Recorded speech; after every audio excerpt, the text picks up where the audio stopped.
Pessoal, boa noite a todos, boa noite, colegas, professores. Hoje nós vamos fazer esse bate-papo dessa reunião para discutir um pouquinho mais dos 3 textos que foram postos para a gente na semana e debater também com um olhar crítico e ver essas ações acontecendo na nossa realidade, que a gente pode pegar do texto, trazer para a nossa realidade e modificar, assim, as nossas práticas docentes.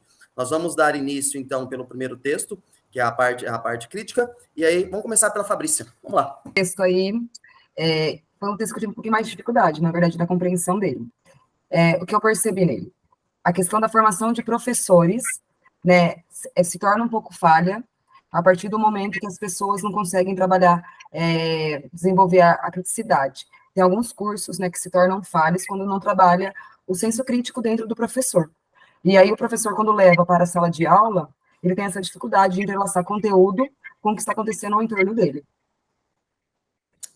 Renato, o que você achou aí? Então, nesse texto aí, o que a Fabrícia falou, eu concordo com ela, e trazendo, assim, para a minha realidade, eu acho que eu tive uma boa formação nesse sentido, né? Foram, assim, vários autores críticos que a gente estudou, só que o que eu vejo, assim, um ponto falho, é que eles colocavam como se fosse uma coisa fácil, que seria fácil disso acontecer. E quando a gente vai para a prática, a gente percebe que não é nada fácil, né? Porque tanto a sociedade como a própria escola, na verdade, não ainda prepara os alunos de maneira crítica, como tem que ser, como a gente vê, né, lá, né, nessas teorias. E também tem alguns embates, né, que a gente, como professor de educação física, a gente sempre trabalha com outro professor, e talvez esse professor não trabalhe nessa linha. Então, isso aí já gera mais ansiedade, mais dificuldade também. E outra coisa também que eu senti muito, quando eu fui pôr isso em prática, é que eu ficava, assim, muito ansioso quando você separava em pequenos grupos, né, para eles mesmos como é que eu vou falar? Me ajudei, gente. Se relacionar, discutir, trocar ideias. E acontecia muito conflito, né? Muito conflito, como eles tinham que se resolver. Mas aí só depois, quando eu percebi que esses conflitos e as resoluções desses conflitos faziam parte, né, dessas teorias, foi que eu fui, né, acalmando e consegui, né, caminhando. Estou caminhando ainda, mas é um caminho difícil. A resolução é o que leva aí uma aprendizagem significativa, né? A gente pode dizer, né? A resolução desses conflitos que geram. E para complementar isso que o Renato apresentou, né, que ele trouxe para o contexto e a vivência dele aí dentro da leitura do artigo que nós analisamos. E tem uma parte aqui do artigo que ele traz um recorte de Catalã, 2008, que ele fala sobre as dificuldades encontradas em alguns aspectos do desenvolvimento dessa pesquisa com relação à teoria crítica, né, sociocrítica. Então, essa questão da relutância dos alunos, né, essa dificuldade, porque você tem pouco tempo e os alunos às vezes não querem fazer, e aí gera uma questão de conflitos, seja entre os alunos ou do professor com aquele conteúdo que tem que ser desenvolvido, né, que aí já abarca mais um monte de questões, gerou muita relutância e dificuldade para se desenvolver. Então, acho que também pega um pouquinho disso que a Fabrícia falou, né, que eles colocaram, e de certa forma, na prática, a hora que eles foram ver, não era tão simples quanto parecia na questão teórica. E as problemáticas, elas foram aparecendo aí durante os estudos que foram analisados. O estudo também destaca aí, né, algumas faltas de intervenções e iniciativas, né, nas universidades em relação a essa pedagogia sociocrítica, que tipo, na universidade é mais ou menos aquilo que o Renato falou, que é mais fácil falar do que fazer, né, que ele também traz essa questão no artigo. Eu vejo que esses conteúdos, eles estão atrelados, ele traz algumas questões ali que a gente tem que desenvolver mais na nossa didática pedagógica, e eu acho que a educação física é um campo muito rico, que permite muito propiciar essa criticidade aí para o aluno, e tanto o professor também, como o professor investigador, professor reflexivo, em relação às questões que ele traz lá, que a gente pode, são questões sociais que a gente pode estar fazendo link no nosso conteúdo. Eu costumo chamar isso de conexões quando eu trabalho, em relação a sexismo, classes, racismo, privilégio e opressão no processo de aprendizagem, que eu acho que são conteúdos que a gente consegue trabalhar bem na nossa dinâmica dentro da educação física, devido à grande relação pessoal que a gente tem, né, e social nas atividades, né? Quando a gente abre da liberdade para a exposição de ideias, de pensamento, a gente tem que estar aberto a receber aquilo que talvez a gente não quer ouvir, ou aquilo que a gente não quer praticar, porque a criticidade, ela surge a partir do debate de ideias, aqueles pensamentos diferentes, né? Concordo com o que vocês colocaram. No segundo artigo que a gente vem discutir ali do formação de professores, didática do desenvolvimento humano, ele trata nessa questão, né? Não adianta nada também a gente ter uma formação teórica dentro da universidade se a gente não consegue trazer isso para a nossa prática. Então, a gente não consegue ter essa separação, né, da teoria e da prática. O professor, muitas das vezes, ele pode até dominar essas questões conceituais e tudo mais, mas ele não consegue trazer para os procedimentais. Por exemplo, às vezes eu domino ali uma teoria, eu sei muito bem a respeito dela, sei explanar, mas eu não consigo trazer isso numa linguagem fácil para o meu aluno e de maneira que ele consiga associar com a realidade. Eu acho que esse artigo deixa muito bem claro para a gente trabalhar essas questões e valorizar também o aluno por meio desses debates, da argumentação, trazer esses conhecimentos prévios para poder o quê? Geralmente ali é realmente o professor ser um mediador desse conhecimento, ele fazer a didática acontecer, ele juntar, né, toda essa questão teórica com a prática e fazer com que o acontecimento do conhecimento gere aí os resultados esperados na aprendizagem. Eu acho que essa forma de flexibilidade de pensar aí nas aulas de educação física, nos conteúdos que a gente vai propor, eu penso assim, tipo, eu sempre busco um sentido daquilo que eu estou ensinando para os meus alunos, para o que ele vai levar para isso, para a vida dele, né? Como que ele vai aproveitar esse conteúdo ao longo do tempo, né? Após a escola. Tudo que vocês estão falando também, eu, assim, acredito na questão da formação em relação no primeiro texto com o segundo, coisas de formação dentro da universidade, residência pedagógica, né, outros cursos de extensão que tem, outras atividades que tem, eu acho que isso favorece muito também para a formação do profissional dentro da universidade. Isso eu percebo, porque, assim, na minha escola a gente tem uma atividade, né, de um projeto de extensão da Unesp, e esse projeto de extensão, ele contribui bastante para a formação dos universitários. Assim, quando eles vão fazer a estágio conosco, isso a gente percebe que eles conseguem utilizar as teorias que são ensinadas na escola com a prática deles. Então, isso favorece bastante as coisas que a universidade propõe para os universitários, né? Acho que não só na formação inicial, né, Fabrício, mas também na formação continuada, isso faz muita falta, né? Sim. Eu acho que aí entra a questão de cada vez mais perceber essa necessidade da praxis dentro da educação física, né? A gente acabar com essa, vamos dizer, essa dicotomia.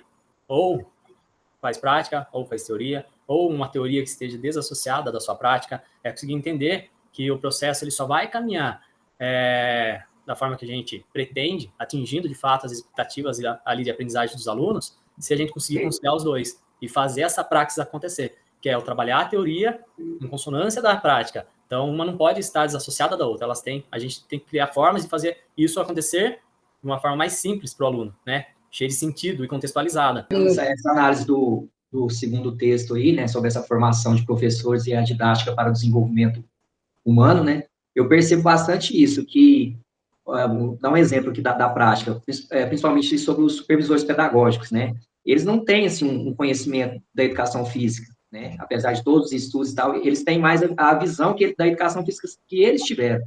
Então, é uma visão ainda muito militarista, né, tecnicista ainda. Eles não veem a educação física como essa crítica, como sendo uma teoria crítica. Às vezes, dá muito ainda debate, tipo, querer impor algumas coisas que nem se usa mais. Então, eu vejo muito isso. E está desenvolvendo com os alunos essa questão crítica, até mais do que, principalmente, no Fundamental 2, que eu vejo assim, que tem muitos professores de algumas áreas que você vê que, assim, que o conhecimento deles de questão pedagógica é muito pouco, é muito pouco mesmo. Em questão crítica, então, é quase que nada. Então, por isso que também, voltando lá no primeiro texto, que dificulta a gente também, porque se um professor faz, mas o restante dos outros professores não fazem, ainda está lá no tecnicismo, só passando o conteúdo mesmo, então fica uma coisa meio que, enquanto tem que ter essa união, né? Todos os professores estão falando a mesma língua para o aluno entender, né? Realmente como funciona essa teoria, senão a gente fica meio que sozinho ali, lutando sozinho. É interessante isso que o professor Renato falou, e a gente percebe ainda na prática, né? A gente vê alguns colegas que têm uma certa relutância a trabalhar o conteúdo de forma inovadora. E a gente sabe que os professores acabam, às vezes, entrando para a educação física, às vezes, por alguma prática esportiva que estava na vida, ou alguma habilidade que tinha mais relacionada a essa área. E quando vai para a escola, para a docência, tende a puxar para essas práticas, e sem meio que levar em consideração a diversidade que ele tem ali em mãos dos alunos e coisas desse tipo, sem aproveitar aquela bagagem de experiência ali e fazer uma troca de conhecimentos. Mas aí também vai de acordo com o que você comentou, Renato, da formação continuada do Wagner. Sim. Né? Porque não é só a formação inicial. Já, né, articulando tudo isso que nós falamos, pensando no terceiro artigo, que nos apresenta uma questão de escola de uma forma mais justa, né? Ele traz aqui, dentro da abordagem da diversidade social e cultural, a gente precisa entender algumas coisas através dessa leitura para, então, conseguir ponderar, né, alguns desses conhecimentos que vão ser levantados lá na prática, no convívio com os alunos. E aí a gente começa a entender, inclusive, de que forma que a rede, a qual a gente acaba trabalhando, pretende direcionar o nosso trabalho, para que, então, consigamos, né, buscar dentro da nossa essência aquilo que nós, professores, pretendemos, de fato, desenvolver com os alunos, conseguir diferenciar do que a rede, muitas vezes, tem intenção de desenvolver com os alunos, para que cheguemos a um bom senso aí e consigamos desenvolver, de fato, o que encontramos como necessário. Mas aí, então, concordo com você, eu sei do que você está falando, que eu também trabalho na rede do Estado de São Paulo, né, que agora, os meninos que estão para ficar par, então agora vem os slides prontos para as aulas, desde a aula de português até a aula de educação física, né, dos anos iniciais ao médio. Aqui no Paraná tá dessa forma também, eu acho que só pulou daqui. E aí, assim, eu entendo que a gente trabalha dentro de um sistema, a gente também tem que seguir algumas normas, mas, porém, vai com que o professor ele consiga articular os meios que favoreçam para ele trabalhar a criticidade daquele aluno. Porque não adianta pegar aquele slide simplesmente e reproduzir. Não é isso que a gente quer. Não é isso que é para acontecer. Então, o professor precisa ter isso que você falou, Alexandre. Ele precisa conciliar, ele precisa saber ter um olhar crítico se aquilo ali vai modificar a vida do aluno, vai transformar. Sim, aquilo está contribuindo para ele. Isso, exatamente. Porque aqui ele traz 3 posicionamentos de intencionalidade quando fala de escola, né? A gente tem, falando de justiça social na escola, o artigo nos apresenta a questão de fazer a educação de resultados, que é quando a escola quer, porque quer que o aluno apresente resultados, a gente já sabe por quê, né, para melhorar índices e tudo mais. Aí tem a educação para a diversidade, que seria a educação onde eu penso, nossa, eu preciso da formação cidadã, né, dos meus alunos.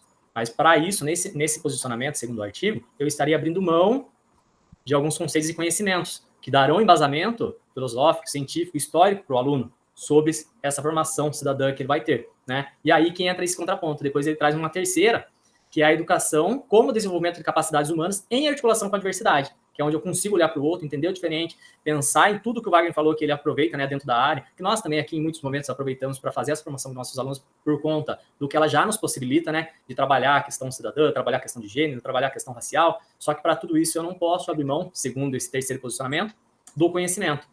Porque é com o conhecimento histórico, filosófico, científico que eu vou conseguir construir esse cidadão de forma crítica verdadeira, que ele consiga se posicionar e que em outro momento determinado ele não seja ludibriado ali porque ele está confiando só nos instintos dele. Eu acho que esse debate aqui, concordo com o Alexandre colocou, acho que esse debate ele possibilitou que a gente olhasse de uma outra maneira os textos, né? E agora, de acordo com o que vocês foram colocando aí, esse debate que nós estamos realizando, eu consigo ver uma ligação, né, pelo menos nessa parte da live desses 3 textos, porque assim, a partir do momento que eu consigo desenvolver essa criticidade no próprio professor, em mim mesmo, eu consigo já mudar as minhas práticas docentes e automaticamente eu consigo abrir esse meu horizonte para possibilitar um conteúdo, uma experiência, uma vivência diferente para o meu aluno, de modo que eu contribua para aquilo que ele realmente necessita, para aquela capacidade humana, e eu passo, a partir de então, quando eu tenho esse olhar mais crítico e aberto também, eu passo a considerar, né, essas diversidades que você acabou citando muito bem. E eu venho desconstruindo alguns paradigmas que são essas escolas de resultados e tudo mais.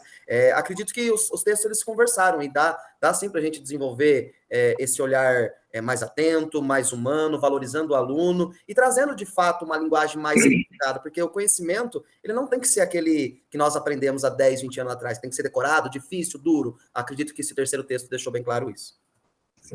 Sobre o terceiro texto aí, só fazendo uma complementação, se foi muito bem explicado pelo Alexandre, por vocês todos aí também, a questão da diversidade e do multiculturalismo, né, que a gente ainda vê que é uma coisa que tem que ser bem mais trabalhado na escola ainda, porque a gente ainda vê muito questão de preconceitos, seja ele por questão religiosa, sexo, gênero, né, e trazendo para as aulas de educação física, eu ainda vejo assim, uma questão do gênero muito forte. Se não tiver um trabalho, que a gente não fizer um trabalho assim, intenso mesmo, sobre essa questão, né, do gênero, da mulher ter o lugar dela, que ela pode fazer qualquer coisa, ainda tem muito preconceito em questão nas aulas de educação física com as meninas. Eu sinto muito isso ainda, e a gente tem que estar sempre trabalhando, né, e mostrando que elas também têm e devem participar do mesmo jeito que os meninos, mas a gente vê que se a gente não tiver uma participação forte mesmo nas aulas,